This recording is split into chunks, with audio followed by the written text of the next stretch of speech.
A third strand of the new American conservatism of the 1950s, along with anti-communism and traditionalism, was libertarianism. Libertarians, heirs of Adam Smith, John Stuart Mill and William Graham Sumner, had virtually unlimited faith in the powers of the free market and deplored state intervention in the economy. While traditionalists looked on the family as the basic unit of society, libertarians exalted the individual and regarded personal liberty as the highest possible good. While traditionalists sought the wisdom of the ancients, the scholastics and Edmund Burke, the libertarians found little of value in the work of anyone earlier than Smith. Two Austrian economists, Friedrich von Hayek and Ludwig von Mises, both exiles to America from Nazi Germany, wrote persuasive academic works on behalf of economic liberty. But their influence was overshadowed by that of the émigré Russian novelist Ayn Rand. Rand's two blockbusters, The Fountainhead, published in 1943, and Atlas Shrugged, from 1957, sold in the millions and made economic individualism sound immensely attractive, manly and dynamic. Rand's villains were New Deal bureaucrats and half-hearted socialists who believed in a planned society. Her heroes were visionary entrepreneurs. President Eisenhower's Republican Party had accepted much of the heritage of the New Deal, much to the dismay of such libertarian spokesmen as Henry Hazlitt and Murray Rothbard. In 1960 and again in 1964, they encouraged the presidential aspirations of Arizona Senator Barry Goldwater. The growth of the New Deal in America and the rise of state socialism in Britain prompted libertarian polemics in favour of free enterprise, liberty and the minimal state. The Vienna School economists, Friedrich von Hayek and Ludwig von Mises, wrote influential statements justifying the free market. Both of them were forced to flee from Germany because of their hostility to the Nazis. Hayek went first to the London School of Economics, where he was an antagonist of John Maynard Keynes, probably the most influential economist of the interwar years in Britain. But later on he went across the Atlantic and took up a job at the University of Chicago. Von Mises, meanwhile, migrated to New York and worked there at the NYU Business School. Now, Hayek's famous book was The Road to Serfdom from 1944. The Road to Serfdom warned that concentrated state economic power robs men of their freedom and is hopelessly inefficient. Hayek said, economic freedom is the foundation of all other freedoms. It's appropriate to have government, and it's appropriate for the government to be a fair umpire, but the government itself should not make economic plans. He'd been alarmed by the rise of government controls during World War II in Britain and in the United States. And anticipating critics, he said, but isn't it vexing to submit to the invisible hand of the market? His answer was yes, but the alternative is much worse, because the alternative is to submit to the will of particular men, even if they say they're acting selflessly. Von Mises, in his book Human Action from 1949, argued that the infinite complexity of human behaviour makes economic planning impossible or tyrannical. It's a massive book and it's written in a tone of inflexible logic. It's got a kind of pulverising intensity. Von Mises insisted that a free society was impossible unless it was based on the free market and private property. These alone made possible personal and religious freedom, democracy, free speech, freedom of the press, and international peace. In other words, all the good qualities that we cherish in our world are incompatible with any system other than the free market. A long passage in Human Action is an admiring analysis of prices. And he asks, what is a price? Well, it's a source of information about what is plentiful and what is scarce, based on the experience of thousands of people, on their production, on their knowledge of where things are and whether they can be moved, and on their desire or the intensity of their desire.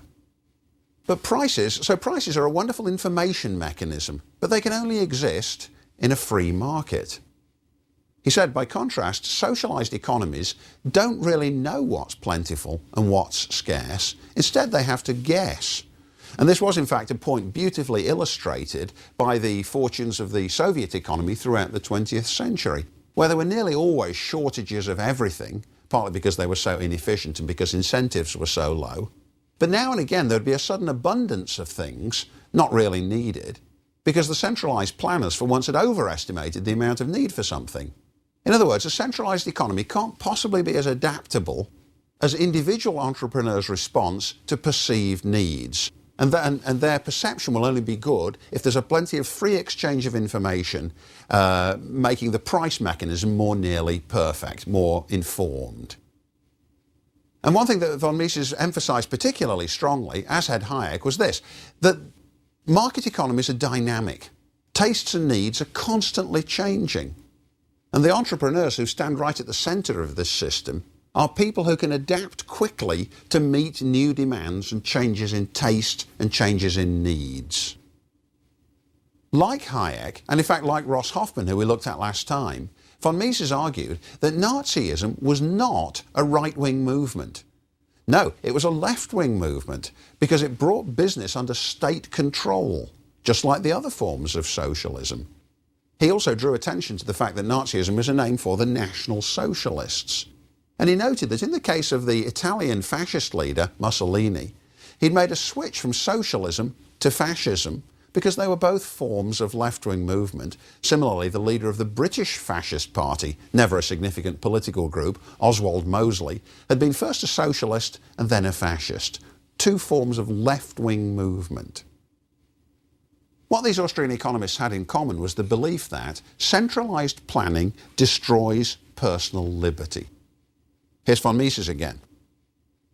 The main issue is whether or not man should give away freedom, private initiative and individual responsibility, and surrender to the guardianship of a gigantic apparatus of compulsion and coercion, the socialist state.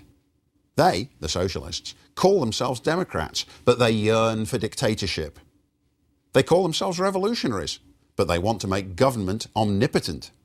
They promise the blessings of the Garden of Eden, but they plan to transform the world into a gigantic post office. Every man but one, a subordinate clerk in a bureau. What an alluring utopia. What a noble cause to fight for. Well, a group of American economists and journalists also made the case for libertarianism. One of them was Henry Hazlitt, who wrote an entertaining little book in 1946 called Economics in One Lesson. This was a book which made the case against the developing Keynesian orthodoxy, which had become deeply influential on both sides of the Atlantic in the era of the Great Depression and the New Deal. And Hazlitt said, the whole of economics can be reduced to a single lesson, and that lesson can be reduced to a single sentence. The art of economics consists in looking not merely at the immediate, but at the longer effects of any act or policy.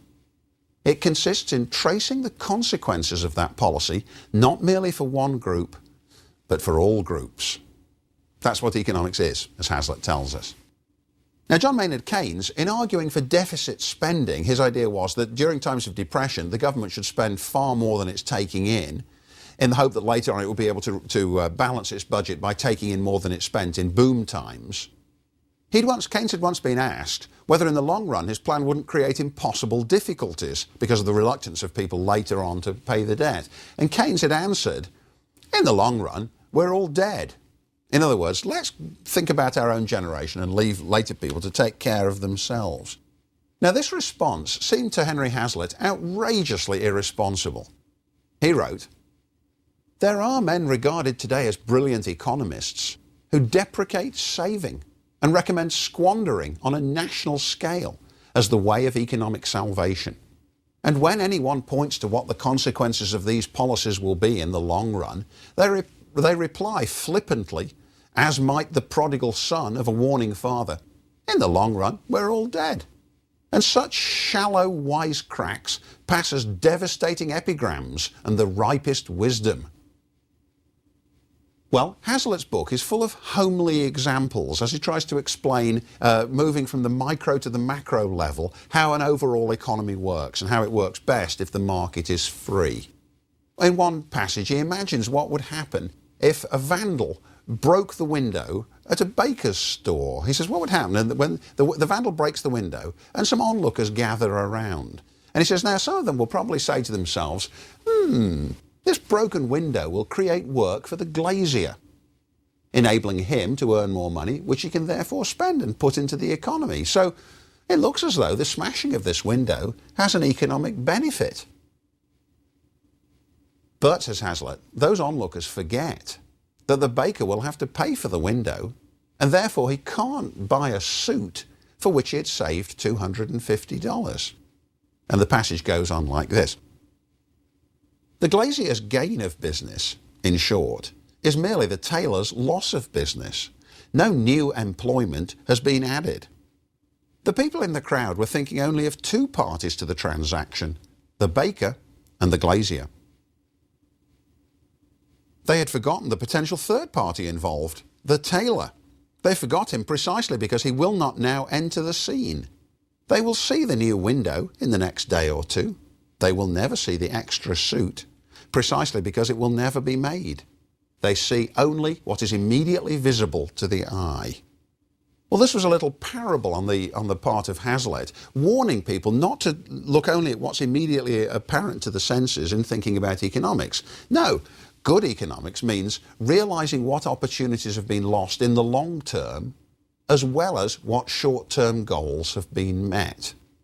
The fallacy seemed to him increasingly widespread, even among economists, above all, who ought to know better. And so that story was a little parable about the way in which short-term fixes are actually fixes only in the sense that the work of the vandal could be said to be of use to the economy.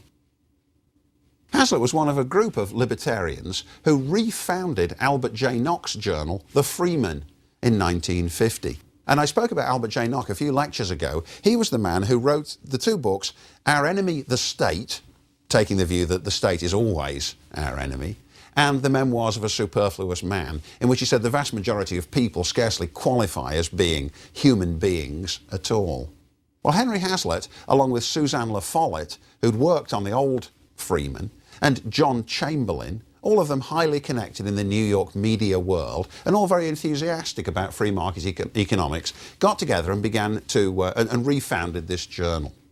They wanted to offer a positive program in support of free enterprise, in addition to the negative policy of anti-communism. The problem with anti-communism, of course, is that it defines itself in terms of its antagonist, whereas enthusiasm for the free market is something positive. But still, they were struck by the dilemma that the Cold War was so intense and the potential threat offered by the Soviet Union with its nuclear weapons was so massive that perhaps even they, as libertarians, were going to have to accept the role of the big American government in defense policy. Perhaps only the government is strong enough to oppose Stalin. Their view was the free market can't give us something adequate to preserve the civilization within which the free market should operate. But that thought split them with some of their other fellow editors, because some of them, particularly Frank Chodorow, said, no, you're wrong about that. Chodorow was one. Another was John Flynn and Garrett Garrett, people who'd previously been isolationists, who'd wanted the Americans not to get involved in the Second World War because they'd anticipated that that was going to make the centralized government even stronger. Now, Chodorow and Flynn and Garrett continued to say, we mustn't have a massive American military presence around the world, because having it is itself going to be a threat to our liberties. When the National Review was founded in 1955, which is going to be the subject of my next lecture, the Freeman became more of an intellectual and educational journal dedicated to libertarian economics. Now, one of the most significant libertarian economists of the 20th century was Milton Friedman, who lived from 1912 to 2006. He was both the most intellectually astute advocate of libertarianism and one of its greatest popular advocates. His most approachable book is Capitalism and Freedom, which was published in 1962. and it popularised Friedman's views against government regulation. Implicitly, it was an answer to John Kenneth Galbraith's book, The Affluent Society, which had been published in 1957.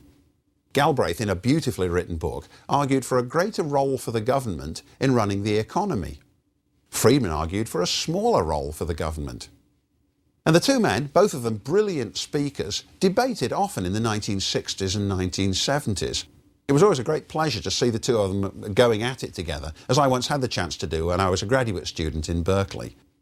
As you listened to each one in turn, you were absolutely convinced that he was right and that he was making unanswerable arguments.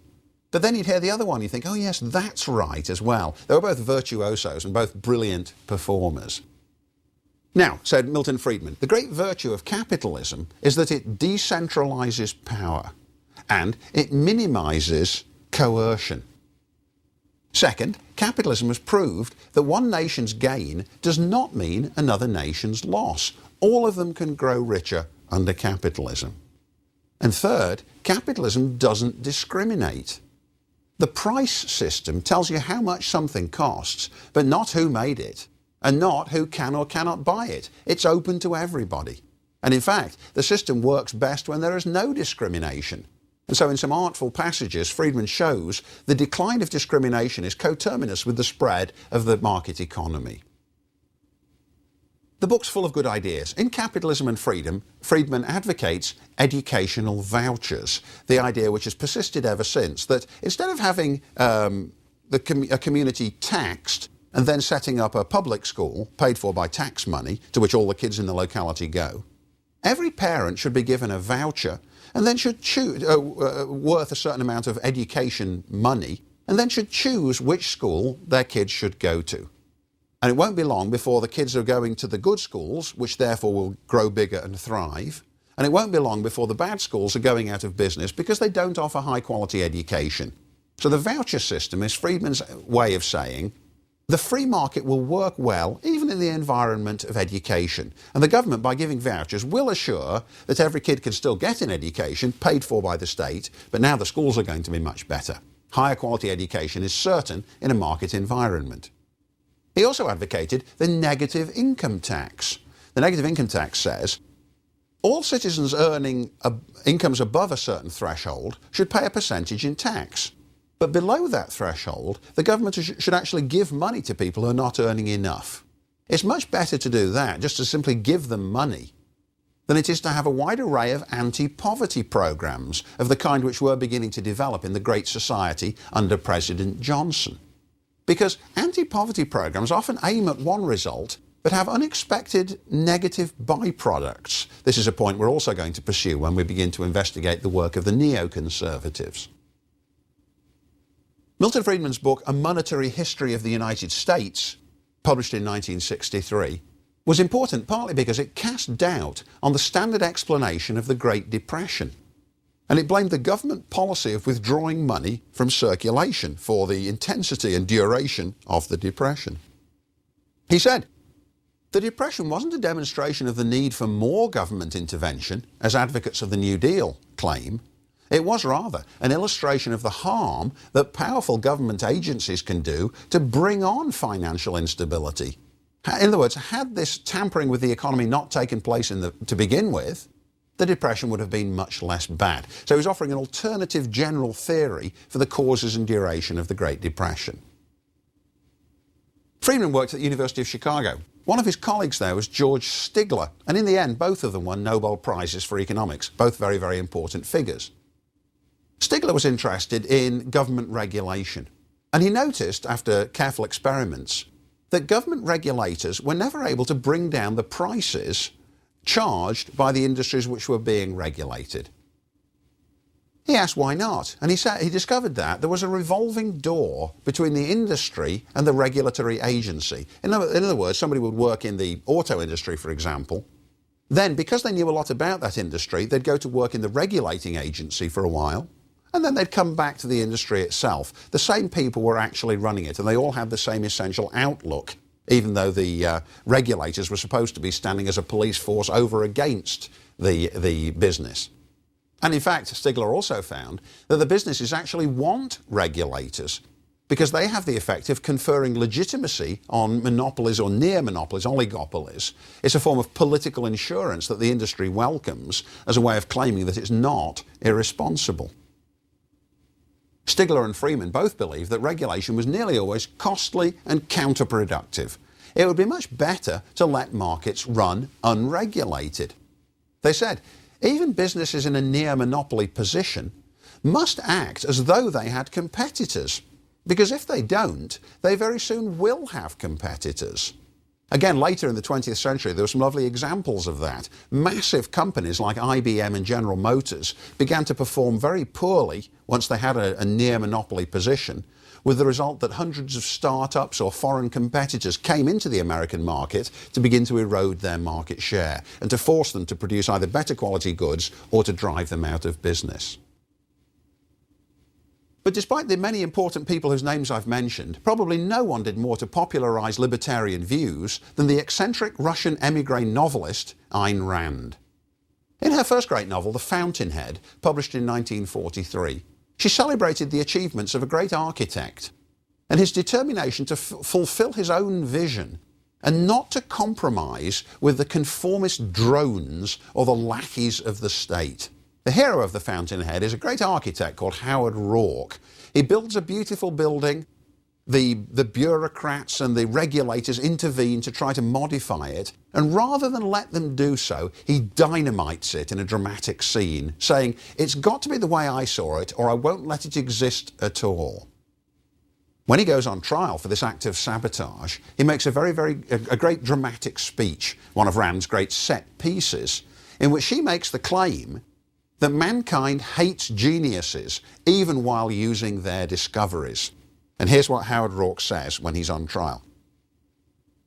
Thousands of years ago, the first man discovered how to make fire.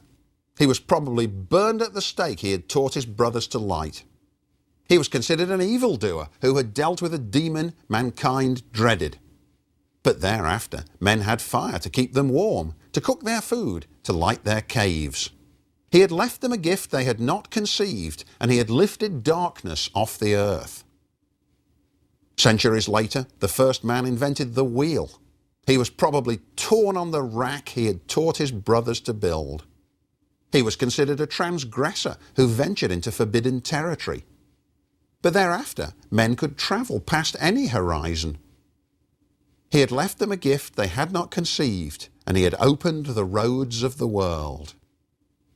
Throughout the centuries, there were men who took first steps down new roads, armed with nothing but their own vision. Their goals differed, but they all had this in common, that the step was first, the road new, the vision unborrowed, and the response they received? Hatred. The great creators, the thinkers, the artists, the scientists, the inventors, stood alone against the men of their time. Every great new thought was opposed. Every great new invention was denounced. The first motor was considered foolish. The airplane was considered impossible. The power loom was considered vicious. Anesthesia was considered sinful. But the men of unborrowed vision went ahead. They fought, they suffered, and they paid. But they won. No creator was prompted by a desire to serve his brothers, for his brothers rejected the gift he offered, and that gift destroyed the slothful routine of their lives. His truth was his only motive, his own truth and his own work to achieve it in his own way. Well, it's very doubtful that this was completely true, that all the inventors and scientists had been hated, but it certainly makes for very, very stirring rhetoric. Rand founded objectivism. It was a kind of cross between a libertarian intellectual cult and an intellectual club and a semi-religious cult.